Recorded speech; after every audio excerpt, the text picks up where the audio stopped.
So I had to go out today, and I went to the store because I was running low on groceries, and I decided to get, and it was an impulse purchase.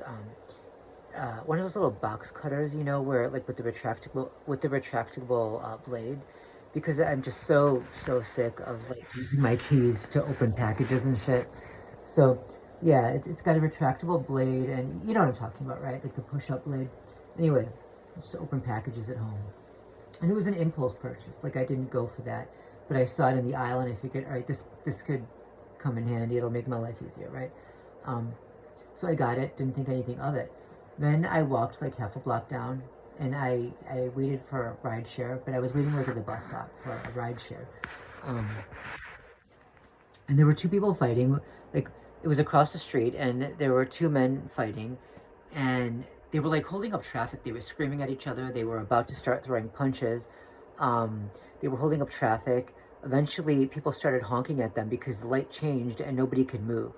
So, like, the people were honking at them, and it was a big deal, right? Like, it was probably also a setup because a woman walked across the street, and I wasn't right at the corner. She walked across the street where I was, and she walked past me with her little box cutter with the retractable, I can't speak tonight. Why can't I say this word? With the retractable blade in her hand.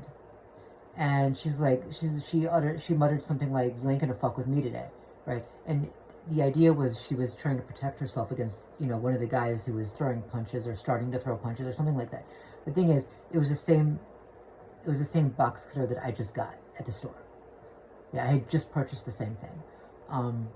So again, that's how they show you that they're there, they're watching, shit like that, and they set it up very quickly. That's what they do. That's what they do. I mean, people, like, you know, when you talk about being stalked and you talk about, like, what gang stalking is, people don't realize just what happens, like, how insidious it is. They don't realize how insane the street theater is. And, you know, it's crazy. Like, they have no clue. Anyway, yeah.